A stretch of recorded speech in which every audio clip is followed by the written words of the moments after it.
Assalamualaikum warahmatullahi wabarakatuh. Allahumma qawwil Islam minal muslimina wal muslimat wal mu'minina wal mu'minat al ahya'i minhum wal amwat wasayyirhum 'alal mu'anidin rabbi ikhtim lana bil khair wa ya khairan nasirin bi rahmatika ya arhamar rahimin subhana rabbika rabbil izzati amma yasifun wa salamun 'alal mursalin walhamdulillahi rabbil alamin.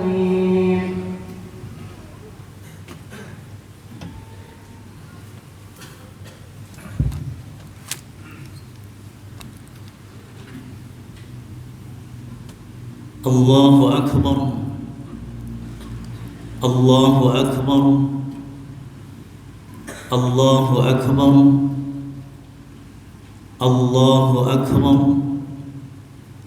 Allahu Akbar, Allahu Akbar, Allahu Akbar walillahil hamd.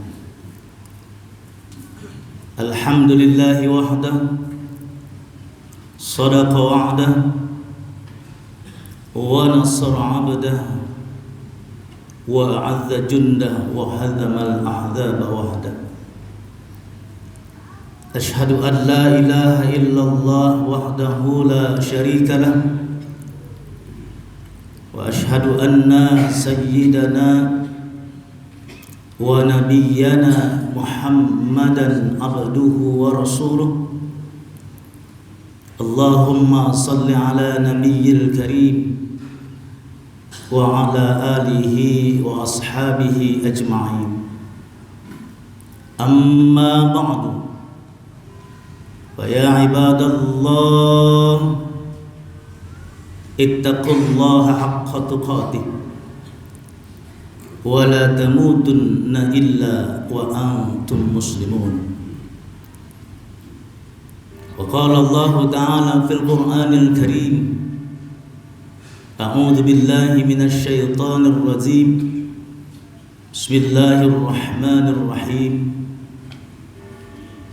وأذن في الناس بالحج يأتوك رجالا وعلى كل ضامر يأتين من كل فج عميق. صدق الله العظيم. وقال رسول الله صلى الله عليه وسلم الحج مبرور ليس له جزاء إلا الجنة أو كما قال رسول الله صلى الله عليه وسلم. Gema takbir, tahmid, tasbih dan tahlil telah berkumandang di seluruh pelosok dunia sebagai perwujudan syukur kepada Allah Subhanahu wa taala atas nikmat binatang an'am. Kita berdoa dan berharap moga-moga saudara-saudara kita yang sedang melaksanakan ibadah haji mendapatkan kekuatan, keselamatan, menjadi haji yang mabrur dan mabrurah jika mereka wafat dalam keadaan syahid. Dan kita doakan pula bagi orang-orang yang menyalurkan dan menerima hewan kurban mendapatkan ampunan, rahmat serta keberkahan rizki dari Allah Subhanahu wa taala. Salawat dan salam tertuju dan terlimpah kepada junjungan kita Nabi besar Muhammad sallallahu alaihi wasallam. Doa dan salam kita juga untuk keluarga beliau dan sahabat-sahabat beliau. Mudah-mudahan kita sebagai pengikutnya selamat dunia dan akhirat. Saya berwasiat khususnya untuk pribadi saya, umumnya untuk ma'asyiral muslimin, marilah kita maknai nilai-nilai ibadah haji dan penyembelihan hewan kurban dalam kehidupan sehari-hari. Allahu Akbar, Allahu Akbar, Allahu Akbar, walillahil hamd. Ma'asyiral muslimin, salat Idul Adha rahimakumullah. Ibadah haji sudah tidak asing lagi bagi kita. Kita mengenalnya sebagai rukun Islam yang kelima, kewajiban bagi orang-orang yang mempunyai istita'ah, kemampuan. Hanya satu tempat, Mekah Al-Mukarramah. Ibadah yang lain bisa dilaksanakan di mana saja. Kita sudah sering membacanya dan mendengarnya, bahkan melihat, bahkan sudah bolak-balik pergi haji dan umrah. Namun yang menjadi pertanyaan besar kita adalah, apa maksud Allah mengundang hamba-hambanya yang punya kemampuan untuk berkunjung ke tanah suci Mekah? Ini yang menjadi pertanyaan. Ayat-ayat perintah haji dalam Al-Quran sangat banyak. Ketika Al-Quran berbicara ayat perintah sholat tidak disertakan dengan teknisnya. Ayat perintah zakat, infak dan sedekah tidak disertakan dengan juklak juknisnya. Tapi ketika ayat perintah puasa dan haji sangat detail sekali, kaifiatnya, tata caranya, sehingga pelaksanaan ibadah haji dalam Al-Quran sampai penyembelihan hewan kurban pun diabadikan dalam Al-Quran. Ayat-ayat perintah haji diantaranya wa atimul hajj wal umrata lillah. Ada juga al-hajju ashhurum ma'lumat. Faman farada fihinna al-hajj fala rafatha wala fusuqa wala jidala fil hajj. Ada juga wa adzin fin nas bil hajj ya'tuka rijalan wa ala kulli dhamir ya'tina min kulli fajjin 'amiq. Dan yang sangat terkenal, yang sangat terbiasa di lidah kita, ayat perintah haji adalah walillahi 'alan nas hajjul bait man istata'a ilaihi sabila. Ayat ini ada pada surat Ali Imran 96-97. Sebelum ayat ini muncul, Allah mengawalinya, ada pemberitahuan, ada pengumuman, ada tempat yang aku berkahi. Sehingga nanti kita akan mengetahui apa maksud Allah mengundang hamba-hamba yang punya istita'ah untuk berkunjung ke sana. A'udzu billahi minasyaitonir rajim. Bismillahirrahmanirrahim. Inna awwala baitin wudi'a lin-nas lalladzi bi Bakkah mubaraka wa hudan lil alamin. Sesungguhnya mula-mula rumah ibadah yang dibangun untuk manusia adalah Bakkah yang penuh dengan keberkahan. Zaman Nabi Ibrahim Bakkah, zaman Nabi kita Makkah. Wa hudan lil alamin, petunjuk bagi seluruh alam. Ayat ini Allah memberitahukan, menginformasikan ada tempat yang aku berkahi namanya Bakkah. Ketika Al-Quran berbicara satu huruf sangat agung, apalagi satu kata Bakkah bergandengan dengan lafaz barakah. Tidak sembarangan, tempat yang agung, tempat yang suci, tempat yang mulia. Sampai-sampai salat tidak menghadap ke Baitullah, tertolak salat kita.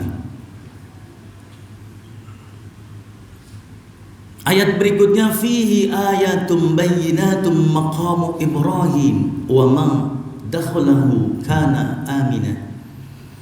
Di sana ada makam Ibrahim sebagai bukti sejarah, bukti fisik.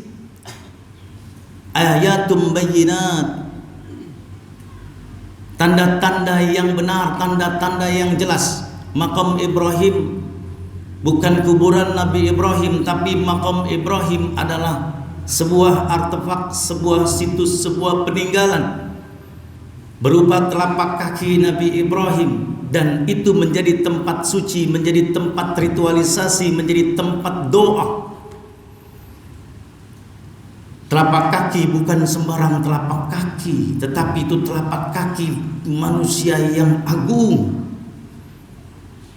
Bahkan Allah menjadikan maqam Ibrahim, telapak kaki Nabi Ibrahim, sebagai wattakhidhu min maqami Ibrahim musalla. Dan Allah jadikan maqam Ibrahim, telapak kaki Nabi Ibrahim, sebagai musalla, sebagai tempat berdoa. Usai tawaf, maka salat sunat di maqam Ibrahim. Telapak kaki bukan sembarang telapak kaki. Bagaimana kalau tubuh Rasulullah Muhammad sallallahu alaihi wasallam, maka tempat itu menjadi tempat yang barokah. Setiap tempat yang menjadi napak tilas manusia-manusia suci, menjadi napak tilas manusia-manusia agung, manusia-manusia yang dimuliakan oleh Allah, maka tempat itu menjadi tempat yang berkah untuk berdoa kepada Allah. Cepat sampainya. Safa Marwa dahulu biasa-biasa saja, tetapi tatkala Safa Marwa itu menjadi napak tilas ibunya Nabi Ismail, Siti Hajar alaihissalam, maka tempat itu menjadi tempat yang berkah untuk berdoa, bahkan dijadikan sebagai ritualisasi haji dan umroh. Ketika jamaah haji umroh tidak melaksanakan sa'i di tempat tersebut, tidak diterima oleh Allah. Itu ibunya Nabi Ismail, sejarahnya menjadi tempat yang sangat berkah. Bagaimana kalau tubuh para wali-wali, bagaimana kalau tubuh para dzurriyyah Rasulullah Muhammad sallallahu alaihi wasallam, maka tempatnya menjadi tempat yang barokah untuk berdoa kepada Allah Subhanahu wa taala. Sebab tempat yang barokah menentukan berkah dan tidaknya. Nabi Zakaria alaihi salam, seorang nabi, seorang rasul, tidak pernah berputus asa dari berdoa kepada Allah. Dapat ujian dari Allah, sudah tua renta, istrinya sudah menopause, belum diberikan keturunan. Terus berdoa, tidak berhenti berdoa, padahal seorang nabi, seorang rasul, tatkala dia berdoa di mihrab. Mihrab itu sejarah para nabi dan rasul dari Bani Israel. Ada di Masjidil Aqsa. Kalau kita raudhah, itu menjadi tempat yang barokah. Ketika Nabi Zakaria berdoa di mihrab, fanadatul malaikatu wa huwa qa'imun yusalli fil mihrab, anna Allah yubashshiruka bi Yahya musaddiqan bi kalimatin minallah wa sayyida wa hasuran nabiyyan minas salihin. Tatkala Nabi Zakaria berdiri salat di mihrab, ada berita gembira dari Allah. Wahai Zakaria, ada berita gembira untukmu, akan kedatangan seorang anak bernama Yahya. Dia seorang nabi, dia seorang sayyid, dia seorang hasura, dan dia seorang saleh. Ada berita gembira, berarti menunjukkan bahwa tempat-tempat sejarah para nabi dan rasul menjadi tempat yang barokah. Bahasa hadis mengambil tabarruk, mengambil berkah. Jadi hakikat haji adalah berziarah. Kepada siapa? Berziarah kepada Nabi Ibrahim dan keluarganya. Padang Arafah sejarah dia dan sejarah Nabi Adam alaihi salam dengan Siti Hawa. Mina tempat penyembelihan Nabi Ismail. Begitu seterusnya. Tidak ada haji yang tidak bermain tempat. Semua bermain tempat. Tetapi tempat bukan sembarang tempat. Tempat itu berhubungan dengan sejarah manusia-manusia agung, manusia-manusia suci. Dan kita diundang oleh Allah untuk berkunjung ke sana. Dalam rangka apa? Berziarah, mengingat, mengenang, mengambil pelajaran peristiwa Nabi Ibrahim dan keluarganya. Haji bukanlah wisata. Haji bukanlah tur. Tetapi haji adalah ziarah duka, mengenang penderitaan, kesengsaraan, ujian Nabi Ibrahim dan keluarganya. Kadang kita belum memaknai ketika sa'i, ya sa'i saja, lari sana lari sini, padahal itu deritanya Siti Hajar. Penyembelihan hewan kurban pun yang kita ingat adalah sate dan sop, padahal itu deritanya Nabi Ismail alaihi salam. Kita peringati tiap tahun, mengingat, mengenang penderitaan Nabi Ismail alaihi salam. Jadi haji adalah ziarah duka untuk mengenang, mengingat dan mengambil pelajaran ujian-ujian Nabi Ibrahim dan keluarganya. Wa idzi batala Ibrahim rabbuhu bikalimatin fatammahun. Ujian Nabi Ibrahim begitu berat, Siti Hajar begitu berat, Nabi Ismail begitu berat. Mereka figur sosok yang menjadi teladan puncak tertinggi keikhlasan, ketawakalan, ketawaduan dan kesabaran ada pada diri mereka. Bagi Nabi Ibrahim, Nabi Ismail adalah harta yang sesungguhnya. Versi dunia, harta adalah jabatan, kedudukan, status sosial, rumah mewah, mobil mewah, itu versi duniawi. Tapi versi ukhrawi, harta kekayaan adalah anak yang saleh, istri yang salehah, rumah tangga yang sakinah, mawaddah warahmah. Bagi Nabi Ibrahim, harta yang sesungguhnya adalah Nabi Ismail. Tapi rela, harta kekayaan Nabi Ibrahim rela demi perintah Allah. Bagaimana dengan kita? Tidak usah mengorbankan anak-anak kita, tidak akan pernah sanggup, tidak akan pernah sanggup. Itu pun Allah ganti dengan sembelihan hewan kibas. Ya Ibrahim wa fadainahu bidzibhin adzim. Ganti. Engkau telah lulus ujian. Allah hanya menguji saja. Bagaimana dengan kita? Sudahkah harta kekayaan kita persembahkan sebagai rasa cinta kepada Allah Subhanahu wa taala? Kalau Nabi Ibrahim rela mengorbankan putranya, kenapa kita tidak rela mengorbankan seekor hewan kibas? Allah akan ganti. Ada jaminan rezeki dari Allah. Tidak ada orang yang haji dan umrah kemudian menyalurkan hewan kurban jatuh miskin, tidak ada. Semua ada garansi dari Allah Subhanahu wa taala. Oleh haji, jadikan mental Nabi Ibrahim, Siti Hajar dan Nabi Ismail menjadi mental kita. Jadikan mental Nabi Ibrahim melalui diri kita, jadikan Ibrahim melalui diri kita untuk kita persembahkan pada bangsa dan negara, pada agama, karena cinta kepada Allah Subhanahu wa taala. Mudah-mudahan kita yang sudah berangkat haji dan umrah, saudara kita yang sedang melaksanakan haji dan umrah, dan insya Allah yang belum berangkat haji tahun depan, tahun-tahun berikutnya bisa berangkat. Begitu juga pelaksanaan ibadah umrah, dan insya Allah haji kita, umrah kita menjadi Nabi Ibrahim, mental Nabi Ibrahim melalui mental kita. Insya Allah rumah tangga kita sakinah mawaddah warahmah, bangsa kita baldatun thayyibatun wa rabbun ghafur. Barakallahu li wa lakum fil Qur'anil azim wa nafa'ani wa iyyakum bima fihi minal ayati wa dzikril hakim wa taqabbal minni wa minkum tilawatahu innahu huwal ghafurur rahim. Astaghfirullahal azim alladzi la ilaha illa huwal hayyul qayyum wa atubu ilaih.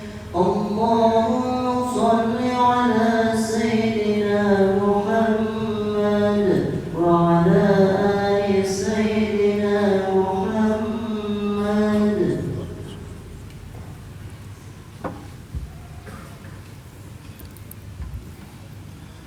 Allahu Akbar, Allahu Akbar, Allahu Akbar, Allahu Akbar, Allahu Akbar. Walillahil hamd. Alhamdulillahi rabbil alamin. Hamdan katsiran kama amar. Ashhadu an la ilaha illallah wahdahu la syarika lah. Wa ashhadu anna sayyidana wa nabiyyana Muhammadan abduhu wa rasuluh. Allahumma salli ala nabiyyil karim wa ala alihi wa ashabihi ajma'in. Amma ba'du, fa ya ibadallah, ittaqullaha haqqa tuqatih wa la tamutunna illa wa antum muslimun. Inna Allaha wa malaikatahu yusalluna 'alan nabi ya ayyuhalladzina amanu sallu 'alaihi wa sallimu taslima. Allahumma salli ala Muhammad wa ala ali Muhammad kama sallaita ala Ibrahim wa ala ali Ibrahim wa barik ala Muhammad wa ala ali Muhammad kama barakta ala Ibrahim wa ala ali Ibrahim fil alamin innaka Hamidum Majid. Radallahu an ashabihi wa qarabatihi wa azwajihi wa dhurriyyatihi ajma'in. وعن الخلفاء الراشدين أبي بكر وعمر وعثمان وعلي وعلى بقية الصحابة أجمعين وعلى التابعين وما تبعهم إلى يوم الدين وعلينا معهم برحمتك يا أرحم الراحمين. اللهم اغفر للمسلمين والمسلمات والمؤمنين والمؤمنات الأحياء منهم والأموات إنك على كل شيء قدير. اللهم حجا مبرورا وسعيا مشكورا وذنبا مغفورا وعملا متقبلا وتجارة لن تبور. ربنا أنزل علينا مائدة من السماء تكون لنا عيدا لأولنا وآخرنا وآية منك وارزقنا وأنت خير الرازقين. ربنا وتقبل دعاء. ربنا آتنا في الدنيا حسنة وفي الآخرة حسنة وقنا عذاب النار. عباد الله إن الله يأمر بالعدل والإحسان وإيتاء ذي القربى وينهى عن الفحشاء والمنكر والبغي يعظكم لعلكم تذكرون. فاذكروا الله الذي يذكركم واشكروه على نعمه يزدكم ولذكر الله أكبر. وبالله التوفيق والهداية. السلام عليكم ورحمة الله وبركاته.